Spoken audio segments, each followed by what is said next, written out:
ರಾಜ್ಯಸಭೆ ಚುನಾವಣೆಯ ಹೊಸ್ತಿಲಲ್ಲಿಯೇ ನಾನಾ ರೀತಿಯ ಭಾರಿ ಬೆಳವಣಿಗೆಗಳು ಈಗ ರಾಜಕೀಯ ಪಡಸಾಲೆಯಲ್ಲಿ ಆಗ್ತಾ ಇದೆ. ಅದರಲ್ಲೂ ಬಹಳ ಪ್ರಮುಖವಾಗಿ ಎಸ್.ಟಿ. ಸೋಮಶೇಖರ್ ಅವರ ಬೆನ್ನಲ್ಲೇ ಈಗ ಗೋಪಾಲಯ್ಯ ಅವರು ಕೂಡ ಡಿ.ಕೆ. ಶಿವಕುಮಾರ್ ಅವರನ್ನ ಭೇಟಿಯಾಗಿರೋದು ರಾಜಕೀಯ ವಲಯದಲ್ಲಿ ಭಾರಿ ಚರ್ಚೆಗೆ ಕಾರಣ ಆಗ್ತಾ ಇದೆ.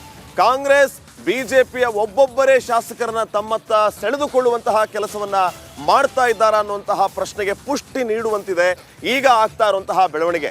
ಒಂದ್ ಕಡೆ ರಾಜ್ಯಸಭೆ ಚುನಾವಣೆ, ಮತ್ತೊಂದು ಕಡೆ ಲೋಕಸಭೆ ಚುನಾವಣೆ, ಇವೆಲ್ಲ ಆಗ್ತಾ ಇರುವಾಗಲೇ ಒಬ್ಬೊಬ್ಬರೇ ಬಿಜೆಪಿಯ ಶಾಸಕರು ಡಿ.ಸಿ.ಎಂ. ಡಿ.ಕೆ. ಶಿವಕುಮಾರ್ ಅವರ ಸಂಪರ್ಕಕ್ಕೆ ಬರ್ತಾ ಇರೋದು ಇಲ್ಲಿ ನಾನಾ ರೀತಿಯ ಚರ್ಚೆಗೆ ಕಾರಣ ಆಗ್ತಾ ಇದೆ.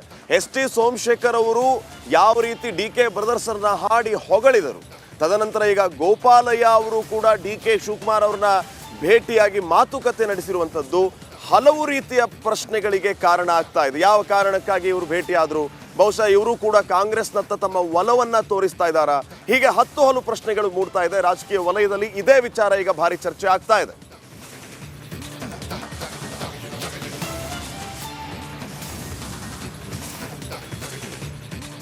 ಉಭಯ ನಾಯಕರ ಭೇಟಿ ಭಾರಿ ಕುತೂಹಲವನ್ನ ಕೆರಳಿಸಿದೆ. ಗೋಪಾಲಯ್ಯ ಡಿ.ಕೆ. ಶಿವಕುಮಾರ್ ಅವರು ಕೆಲ ಹೊತ್ತು ಚರ್ಚೆಯನ್ನ ಕೂಡ ನಡೆಸಿದ್ದಾರೆ.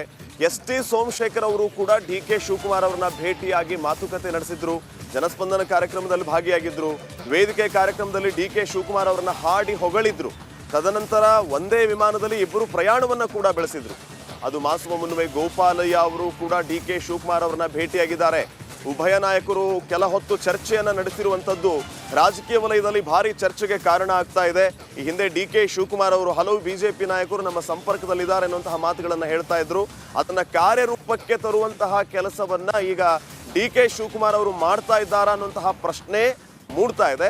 ಅದಕ್ಕೆ ತಕ್ಕನಾದಂತಹ ಬೆಳವಣಿಗೆಗಳು ಕೂಡ ಈಗ ಸದ್ಯಕ್ಕೆ ರಾಜಕೀಯ ಪಡಸಾಲೆಯಲ್ಲಿ ಆಗ್ತಾ ಇರೋದು. ಅದರಲ್ಲೂ ರಾಜ್ಯಸಭೆ ಚುನಾವಣೆ ಒಂದು ಕಡೆ ಆದ್ರೆ ಲೋಕಸಭೆ ಚುನಾವಣೆಯೂ ಕೂಡ ಹತ್ತಿರ ಬರ್ತಾ ಇರುವ ಹಿನ್ನೆಲೆ ಈ ರೀತಿ ಸ್ಟ್ರಾಟಜಿಯನ್ನ ಡಿ.ಕೆ. ಶಿವಕುಮಾರ್ ಮಾಡ್ತಾ ಇದ್ದಾರೆ, ಒಬ್ಬೊಬ್ಬರನ್ನ ಸೆಳೀತಾ ಇದ್ದಾರೆ ಅನ್ನೋಂತಹ ಪ್ರಶ್ನೆ ಈಗ ಮೂಡ್ತಾ ಇದೆ. ಸೊ ಅದಕ್ಕೆ ಪುಷ್ಟಿ ಅನ್ನುವಂತೆ ನಿನ್ನೆ ಎಸ್.ಟಿ. ಸೋಮಶೇಖರ್, ಇವತ್ತು ಗೋಪಾಲಯ್ಯ. ಈ ಬಗ್ಗೆ ಇನ್ನಷ್ಟು ಮಾಹಿತಿಯನ್ನು ನೀಡ್ತಾರೆ ಪ್ರತಿನಿಧಿ ಸುರೇಶ್. ಈಗ ಫೋನ್ ಸಂಪರ್ಕದಲ್ಲಿ. ಸುರೇಶ್, ಡಿ.ಕೆ. ಶಿವಕುಮಾರ್ ಅವರು ಏನು ಮಾಡೋದಕ್ಕೆ ಹೊರಟಿದ್ದಾರೆ? ಒಬ್ಬೊಬ್ಬರೇ ಬಿಜೆಪಿ ನಾಯಕರನ್ನ ಸಂಪರ್ಕಿಸ್ತಾ ಇದ್ದಾರೆ.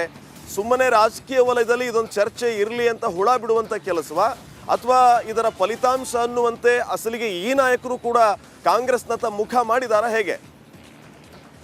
ನಗರ ಬಿಜೆಪಿ ಅಧ್ಯಕ್ಷ ಡಿ.ಕೆ. ಶಿವಕುಮಾರ್ನ ಭೇಟಿ ಆಗ್ತಿರೋದನ್ನ ನೋಡ್ತಾ ಇದ್ರೆ ಈ ಸಮಯ ಸಂದರ್ಭವನ್ನ ನೋಡಿ ನಾವು ಅವಲೋಕಿಸುವುದಾದ್ರೆ, ಒಂದು ವೇಳೆ ಇಲ್ಲಿ ಒಂದು ರಾಜ್ಯಸಭೆ ಚುನಾವಣೆ ಮತ್ತು ಲೋಕಸಭಾ ಚುನಾವಣೆ ಎರಡೂ ಕೂಡ ಸನ್ನಿಹಿತದಲ್ಲಿ ಇರೋದ್ರಿಂದ ಇದು ಇಲ್ಲಿ ಚರ್ಚೆಗಳು ಸಹಜವಾಗಿ ರಾಜಕೀಯವಾಗಿ ಉಟ್ಕೊಳ್ಳುವಂಥದ್ದು ಸಹಜ. ಅದೇ ರೀತಿಯಾಗಿ ಈಗ ರಾಜ್ಯ ಚುನಾವಣೆ. Okay, thank you Suresh. ಮತ್ತೆ ಸಂಪರ್ಕಿಸುವಂತಹ ಪ್ರಯತ್ನವನ್ನ ಮಾಡ್ತೀವಿ. ಒಟ್ಟಾರೆ ಎಸ್.ಟಿ. ಸೋಮಶೇಖರ್ ಅವರ ನಿನ್ನೆಯ ಭೇಟಿ, ಹಾಗೇನೆ ಇವತ್ತು ಗೋಪಾಲಯ್ಯ ಅವರನ್ನ ಭೇಟಿಯಾಗಿರೋದು ಸಹಜವಾಗಿ ಈಗ ಕುತೂಹಲಕ್ಕೆ ಕಾರಣ ಆಗ್ತಾ ಇದೆ. ಮುಂದೆ ಬಿಜೆಪಿ ಅವರು ಇದನ್ನು ಯಾವ ರೀತಿ ಸ್ವೀಕರಿಸ್ತಾರೆ ಮತ್ತು ಇದನ್ನು ಯಾವ ರೀತಿ ನಿಭಾಯಿಸ್ತಾರೆ ಅನ್ನುವಂಥದ್ದು ಸದ್ಯಕ್ಕಿನ ಪ್ರಶ್ನೆ ಆಗಿದೆ.